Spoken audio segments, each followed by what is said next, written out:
Dodgers. We're going to talk about Bobby Miller making his Dodger Stadium debut, Dino Ebel being mic'd up, and the parade of filthy relievers that the Dodgers rolled out in this last game of spring training. Spring training is over, so let's get locked on Dodgers. You are Locked On Dodgers, your daily Los Angeles Dodgers podcast. Part of the Locked On Podcast Network, your team every day.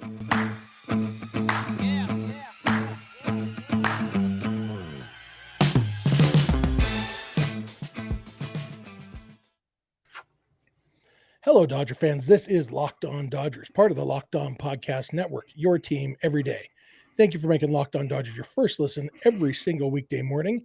Remember, this show is free and available on all podcast platforms and on YouTube simply by searching for Locked On Dodgers. Or if you subscribe wherever you're listening or watching, then you'll never miss a day, and you know we're never going to. If this is your first time listening or watching, my name is Jeff Snider. That is my co-host, Vince Samperio. And Vince and I are both lifelong Dodger fans, just like you are. We've also both spent time covering the Dodgers in the press box and the locker room. So we're not quite insiders, which is a good thing, but we bring you the smart fans perspective on our boys in blue every weekday morning. So again, please go ahead and subscribe wherever you're watching or listening so you can make sure to make us your first listen every day. And let's talk about the Dodgers.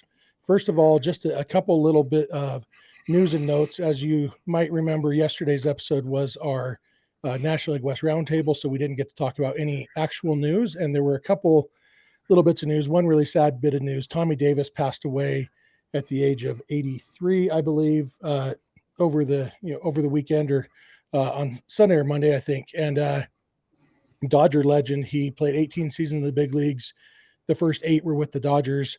His best 2 seasons came in 1962 and 63. He was an All-Star both years, finished top 10 in MVP voting both years.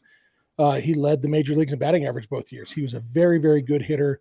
Played a long time, had a great career, and is another guy you could see around Dodger Stadium a lot over the years. And so sad to see Tommy Davis go. His first season was 1959, and he got one plate appearance that year.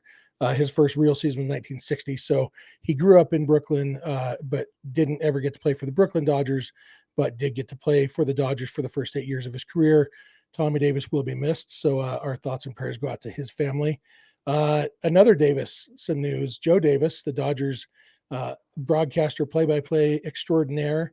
The word came out, something we've talked about as a likelihood and a probability, and I guess it's still not official. It's not like Fox has announced this, but it's been reported by basically everybody who would know that Joe Davis will officially be taking over for Joe Buck as Fox Sports top baseball guy, which means he will do the All-Star game and the postseason and the World Series. And so couldn't happen to a better guy, a better broadcaster. Joe Davis is outstanding at what he does, and a little more incentive for the Dodgers to get to the World Series, because the Dodgers haven't had their own broadcaster call their World Series since 1988. And so it would be fun to get there so that Joe Davis can call a Dodgers World Series.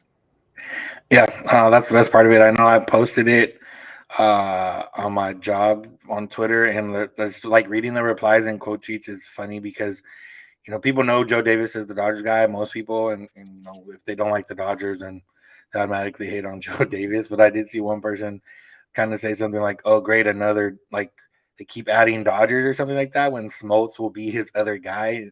And if you're a Braves fan, Smoltz, like, that's a Braves guy. So it's just funny. But yeah, salute, congrats to him. And as we talked about before, I don't think it'll interrupt too much in this season, other than, he'll for sure be out every Saturday. But, definitely adds to, as much as I love watching all the World Series highlights, it would be nice to see something else other than back at the wall, gone. Joe Davis makes it up a little bit. Yeah, Joe Davis is one of the many reasons that I love him, is that he doesn't have a set home run call. I've mentioned this before. I'm not a fan of set home run calls. I understand why people like them, but I don't. And so one of many things. I do think Joe Buck is a very good broadcaster. I like Joe Buck. I think, anyway, that's a different topic. I've actually had that conversation with Joe Davis on this podcast about how national broadcasters, everybody thinks that they hate their team, and really it's just you go through the season listening to the home team announcers, and so you get used to a broadcast that is favorable to your team.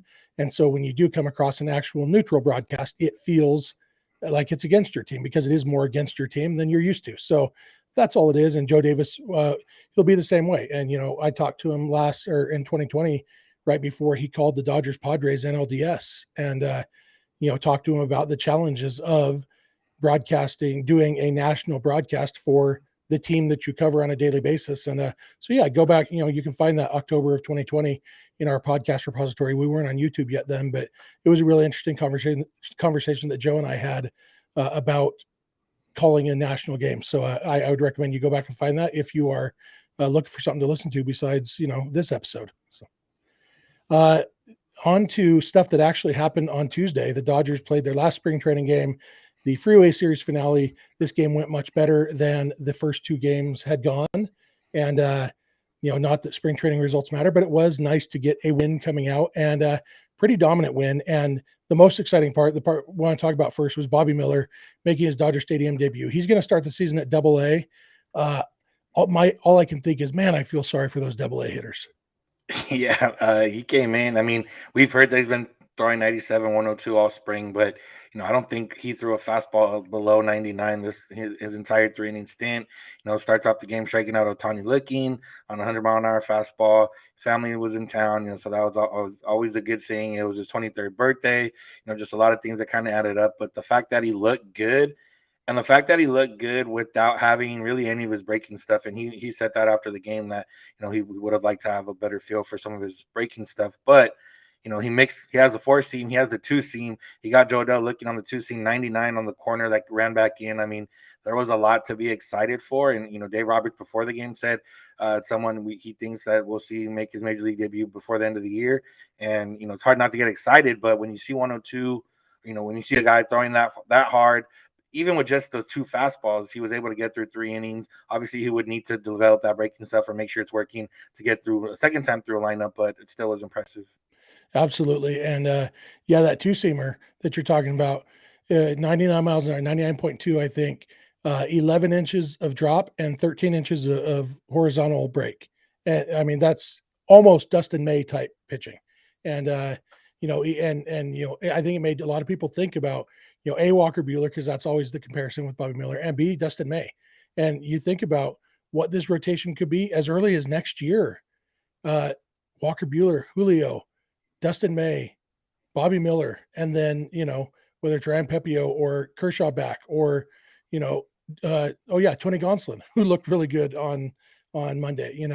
It's an embarrassment of riches. And it made me, I was excited to see Bobby Miller pitch. I would have been excited to watch him pitch, even if he had struggled, but to see him really, really do a lot of things well, watching his parents in the stands, that was emotional for me as a dad. I get nervous watching my son pitch in his high school game, and I can't even imagine what it's like. Although, I'd probably be less nervous if my son threw 100 miles an hour, so maybe that helps you be less nervous as a parent. But Shohei Ohtani, the reigning MVP, is the first batter he faced in a major league stadium, and he struck him out looking, and it was for his parents and for everybody, that's just awesome. Yeah, and I think the thing, the Buehler comparisons obviously happened right away, and he had the tight pants. I compared him to Buehler for that. But what maybe people didn't realize until last night was he's a big dude. He's 6'2", was originally I think he's up to 220, 239. So he put on some muscle. He, you say Buehler and May. Buehler's small and thin, skinny, although he has put on some muscle the last couple of years. Dustin May is tall and skinny. This guy's just a solidly built dude. You can tell that, he has a strong lower half, and, that's going to help him for sure keep a little bit off his arm. And, that's the reason he went from throwing 95, 96, 97 to, now 99, 100 consistently for 55 pitches. And if he can continue that, like you said, it's going to be an embarrassment of riches for the Dodgers rotation. Yeah, you misspoke. You said 6'2". He's 6'5". He is he is a beast. Yeah, he's a and speaking of beasts with thick bottom sides, we're going to come back in a minute. We're going to talk about some of these relievers who came in after Bobby Miller, because it was, you want to talk embarrassment and riches, look at the 6 guys who pitched after Bobby Miller. That's what we're going to do when we come back in a second. We want to thank you again for making Locked On Dodgers your first listen every day, and please keep it Locked On Dodgers. All right. Thank you for making Locked On Dodgers your first listen every day. Go ahead and check out Locked On MLB Prospects. Host Lindsey Crosby is a prospect encyclopedia, and he's going deep on the MLB stars of tomorrow. It's free and available wherever you get podcasts. All right, Vince. So, we talked about Bobby Miller, and that was exciting.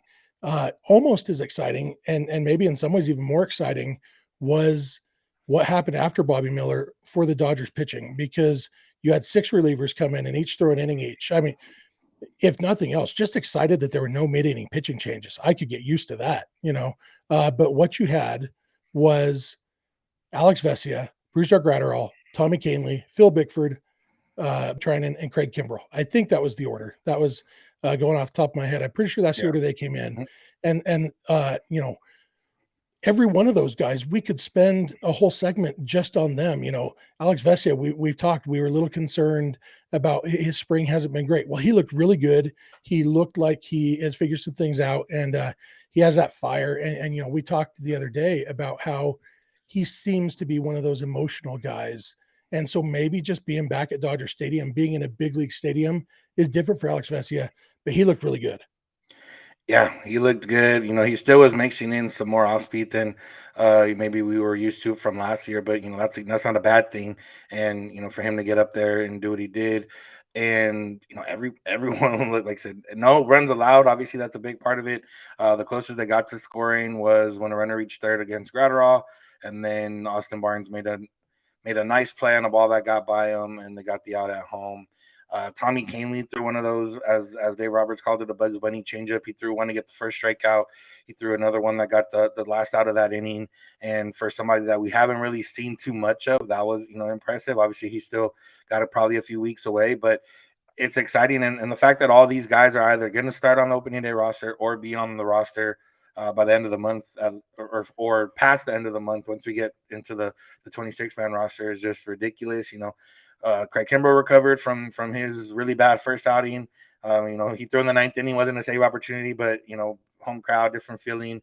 Landed a couple off-speed pitches that he didn't quite have the last time.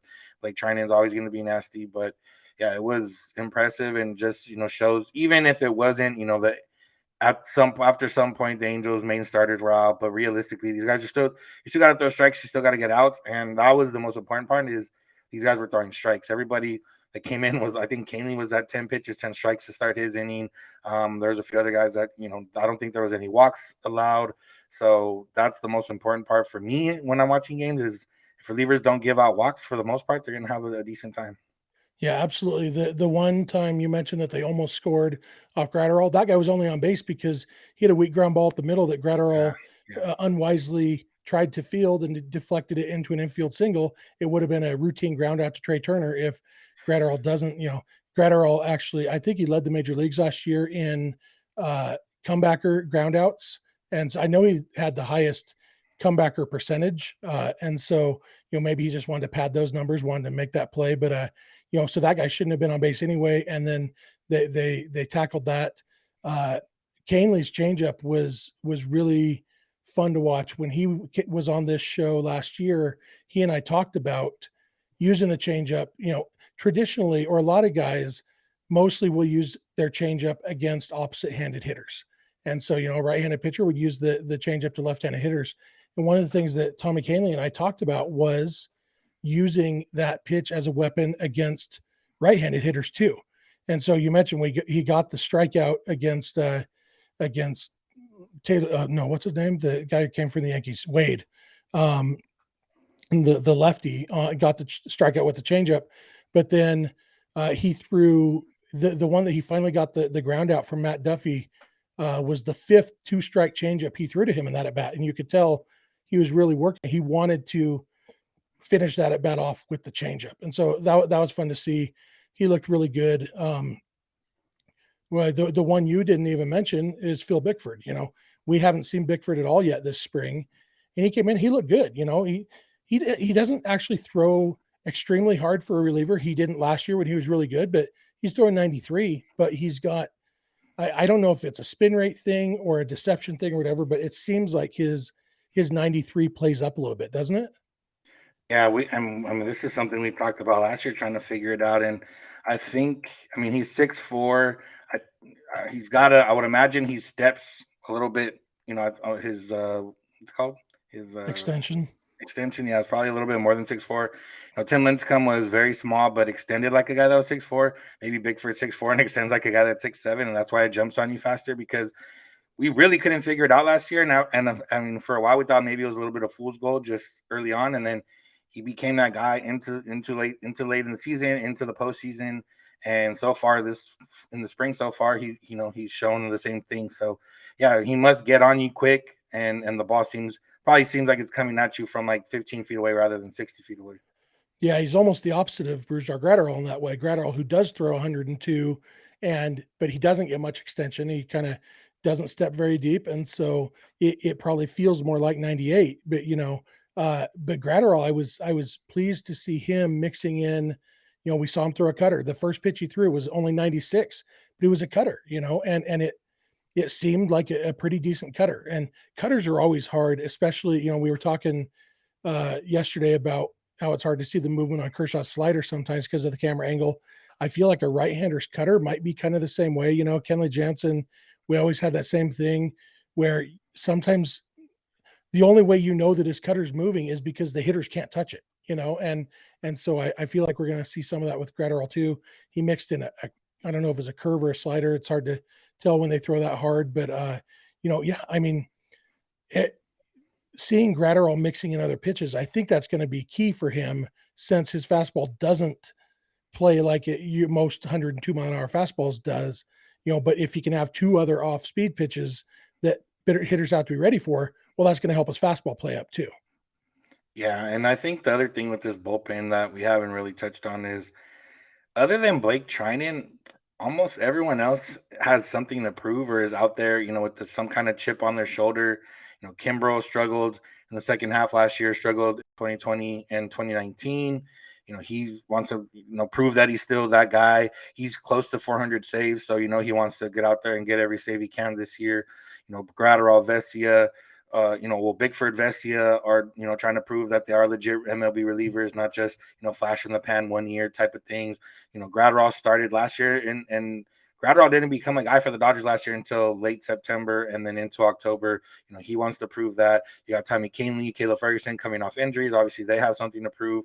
And then every other guy that comes after that, even when they get down to Victor Gonzalez, whenever, he ends up on the major league roster, he has something to prove because he had a bad year last year. So, every player can find a chip to put on their shoulder, but these guys have legitimate things to play for and fight for, and they're putting in the work, and I think that's what's going to help out this bullpen. And we've seen it before with good bullpens; they feed off each other. One guy comes in and shuts down an inning, the next guy wants to do the same, the next guy wants to do the same, and it's kind of like starting pitchers feed off each other. When Kershaw and Greinke used to go back and forth of, oh, I just threw 6 shutout innings, why I just threw 7 shutout innings, and then they would go back and forth like that. I think the bullpen can fit that bill as well. Yeah. And, there's a part of me that has the instinct of, okay, don't get too excited about this because the Dodgers rolled out their A team of relievers, well, the fact that they have 6 guys on their A team in the bullpen, it's ridiculous, and like you said, that doesn't include Victor Gonzalez, who didn't pitch today. Evan Phillips showed signs last year of being pretty good. I'm just looking at who else they have in the bullpen. Daniel Hudson has been a World Series closer in the last couple of years. And then Victor Gonzalez, they'll get Caleb Ferguson at some point. Justin Brule has looked good at times, and so, I mean, this bullpen could be really, really good. And guys are going to have off days. Today was kind of the exception. You're not going to have 6 guys every day who don't have an off day, but you don't need 6 guys most days. Most of the time, especially with what the Dodgers have at the top of their rotation, you can expect 5 or 6 innings from your starter. So you only need 3 or 4 guys at the end. And, I mean, you could get by with these 6 relievers if you knew you were going to get 6 innings every day from your starter. And so to have these 6 guys plus the supporting cast, it's exciting. That's the bottom line. Yeah, I think the big part with this team right now is if there was a question mark, it's the starting rotation. We've talked about the bullpen all spring and all offseason of how strong it is, but I think this is a year where we've seen them do it in 2020 and in postseason last year as well of a pitching staff, and I think at least early on this is going to be a pitching staff. It'll be Walker and Julio and probably Kershaw going 5-6 early on, but after that it's going to be everyone else kind of chipping in and filling in and to have that many arms as we saw last year, you need as many arms as possible because of injuries and because you don't want guys to get burnt out. Yeah, absolutely. So exciting times for the Dodger bullpen, and it was fun to watch all of that on display on Tuesday night for their last spring training game. Great game. And we're going to come back in a minute. We're going to talk about the other highlight of the game, which is kind of a new tradition the last couple of years with the Dodgers and something I absolutely love. Dino Ebel was mic'd up and actually a two-way conversation with Joe Davis and Eric Karros in the broadcast booth for the entire game. Every time the Dodgers were up, all 9 or all 8 times, Dino Ebel was mic'd up, and it was awesome. We're going to talk about that when we come back. So please keep it locked on Dodgers. I want to talk to you about Built Bar. You know how I feel about Built Bar if you've ever watched or listened to this show before. I love Built Bar. They are delicious and they are healthy, and that's not a combination you get very often. And I don't just mean healthy like not bad for you. Built Bars are actively good for you. They are all low calorie, low carb, low sugar, high protein, high fiber. And did I mention delicious? Because they're delicious. Uh, whatever flavor you like, you're going to find something you like. They're all covered in chocolate. They also have these built puffs that are also basically like marshmallows covered in chocolate. They're somehow good for you. I don't understand how it works, but Built Bar does, and that's all that really matters because they're really good at it. So if you know what flavor you like, go order a box or 2 of them. If you don't know what flavor you like, order a mix box. They'll send you a couple of like 9 different flavors, and you can see what you like, and then you'll know what to order the next time. But whatever you order, go to built.com and use promo code LOCKED15, and you will get 15% off your order. And that's promo code LOCKED15 for 15% off at built.com. All right. Thank you again for making Locked On Dodgers your first listen every day. For your second listen, go ahead and check out Locked On MLB, where Paul Francis Sullivan, please call him Sully, brings you his unique perspective on the major leagues past and present. It's free and available wherever you get podcasts. All right, Vince. So in this game on Tuesday, kind of a fitting way, I think the last couple of years I've done this earlier in spring training. It was in Arizona, I think. And maybe that's just because Joe Davis didn't do many of the games in Arizona. But with Joe Davis and Eric Karros in the broadcast booth, they had Dino Ebel, the Dodgers third base coach, mic'd up, two-way mic conversation for the whole game. And it's my favorite thing, Vince. I'm not joking when I say I would love to have this every single game. Yeah, I mean, it'd be obviously Dino Ebel helps make it because he's such a good personality. I don't know if every third base coach can do this, and I know for sure probably every third base coach can do this, but he makes it fun.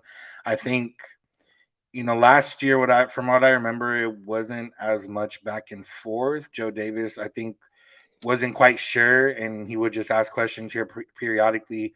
Oral or whoever was there chimed in, but I think Eric Karros wanted to ask so many questions. He would ask in the middle of a guy's swing, like he was trying to ask questions as things were happening, which was kind of funny. But yeah, I mean, obviously, as someone who loves baseball, like both of us do, it's something that's intriguing. Obviously, something that both of us have coached before.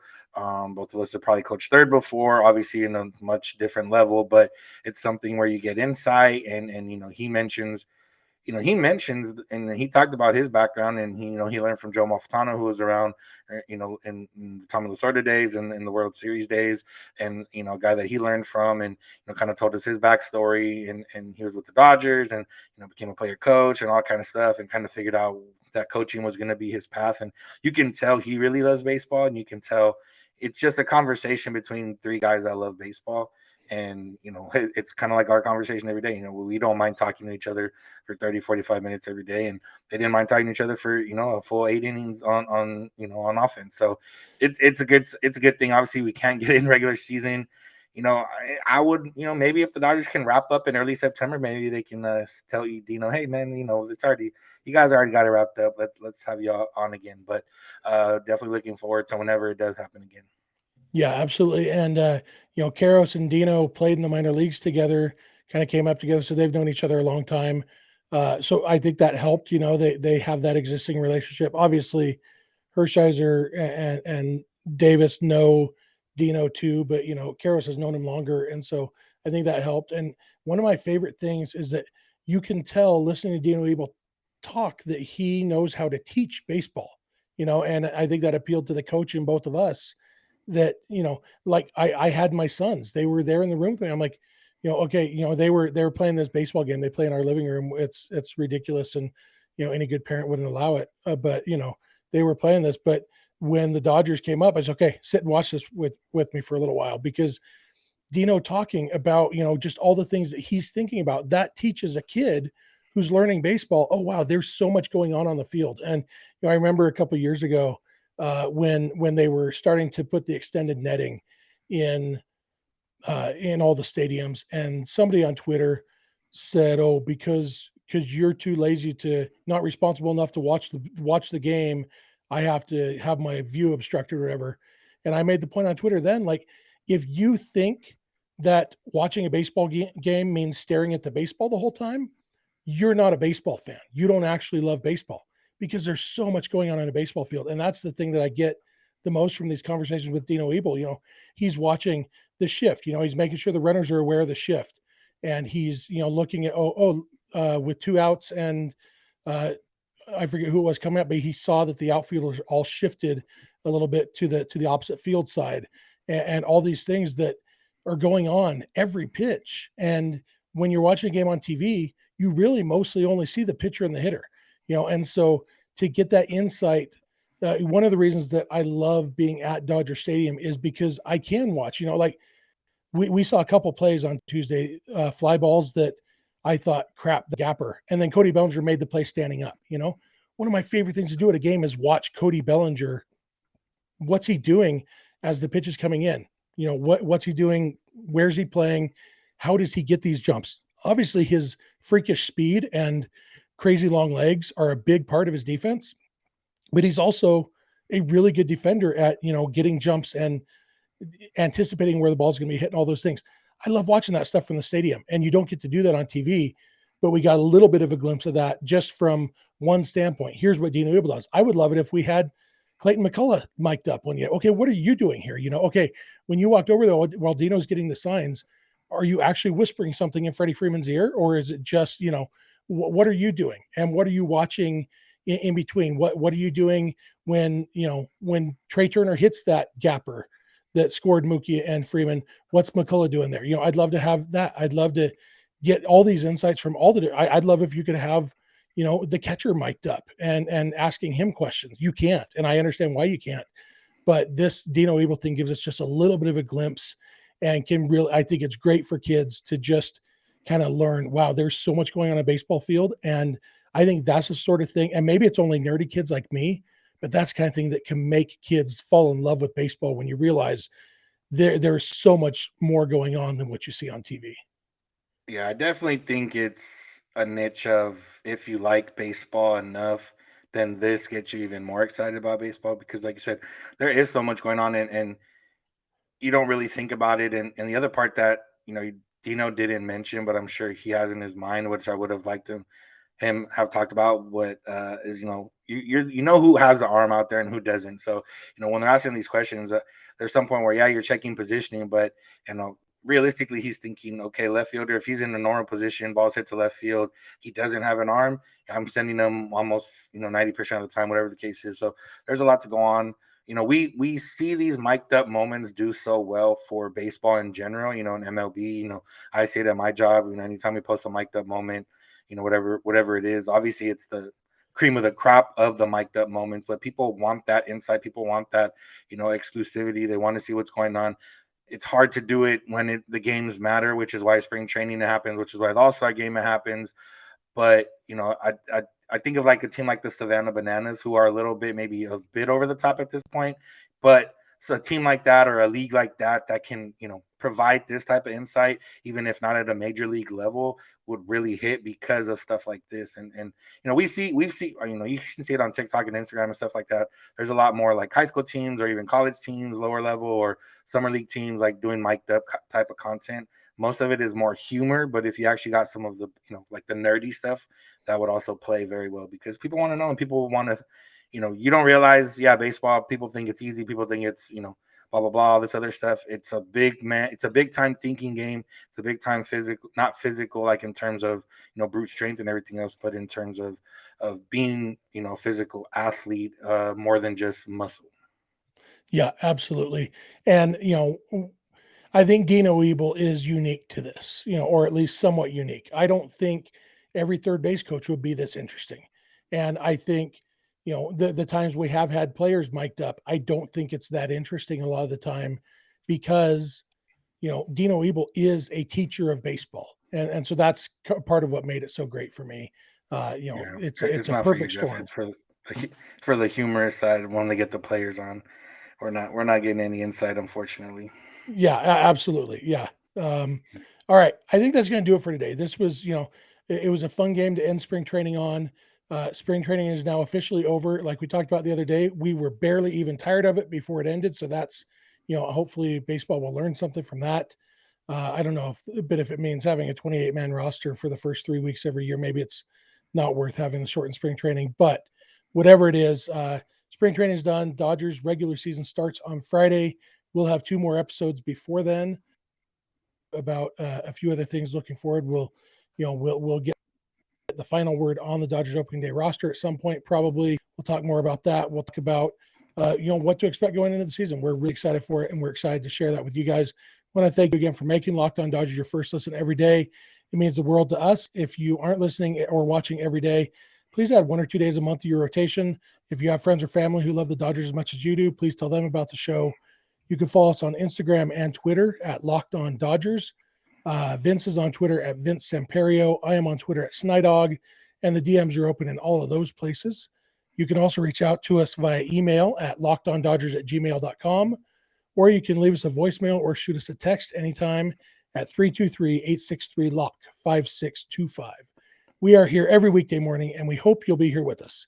When you get in your car or sit on your couch, tell your smart device to play podcast Locked On Dodgers. And remember, you don't have to agree. You just have to listen. We'll talk to you tomorrow. Have a good one.